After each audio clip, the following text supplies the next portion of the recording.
السلام علیکم ورحمۃ اللہ وبرکاتہ نحمدہ ونصلی علی رسولہ الکریم اما بعد 1977 یا 1978 کا قصہ ہے۔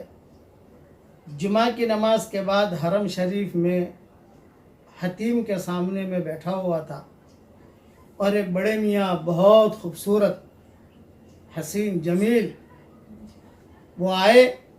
انہوں نے آ کر کہا بیٹا آپ کو ایک ہدیہ دیتا ہوں۔ میں نے کہا دیجئے۔ تو انہوں نے کہا کہ ہر جمعہ کی نماز کے بعد 7 مرتبہ سورہ اخلاص پڑھ لیا کر بیٹا، اور 7 مرتبہ سورہ فلق پڑھ لیا کر، اور 7 مرتبہ سورہ ناس پڑھ لیا کر۔ تو اگلی جمعہ تک اللہ تعالیٰ ہر برائی سے، ہر بری خبر سے، ایکسیڈنٹ سے، مکروہ سے، بری بیماریوں سے اللہ تعالیٰ تیری حفاظت کرے گا۔ وہ بڑے میاں کہہ کر چلے گئے۔ میں نے اپنا عمل بھی شروع کیا، لیکن میں کسی کو بتاتا نہیں تھا کیونکہ میرے سامنے حدیث نہیں تھی۔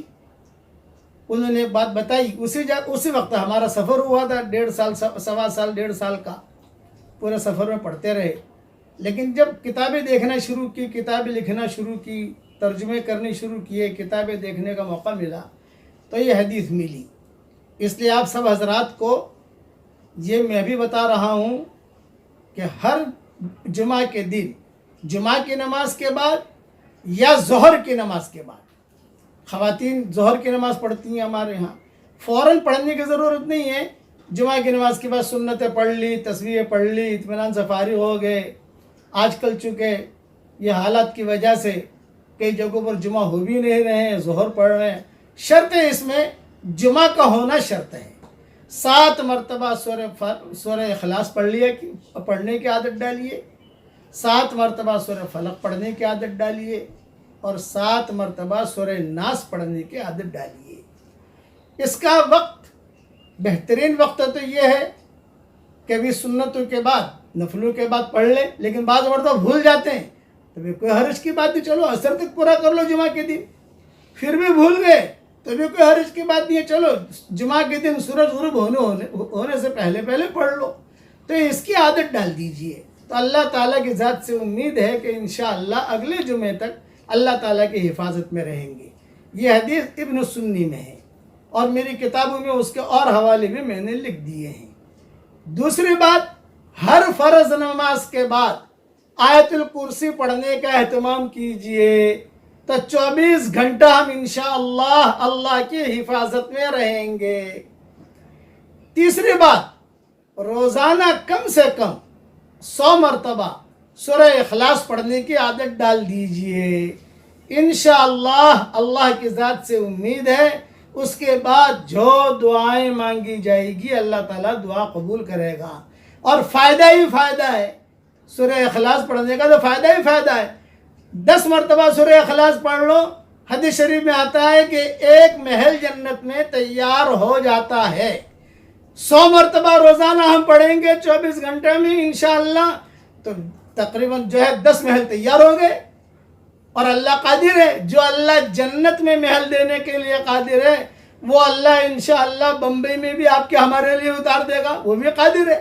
یہ میں مذاق نہ ہمارے ساتھیوں کو کہتا ہوں، اللہ لاس اینجلس میں بھی اتار دے گا، مکہ مدینہ میں اتار دے گا، وہ تو قادر مطلق ہے۔ حدیث میں تو آتا ہے جنت میں ملیں گے۔ میرے والد صاحب رحمۃ اللہ علیہ کبھی کبھی ایسا مذاقاً کہتے تھے کہ ارے بیٹا پڑھا کر، کبھی نہ کبھی اللہ تعالیٰ یہاں بھی دے دے گا۔ اللہ تعالیٰ قادر ہے۔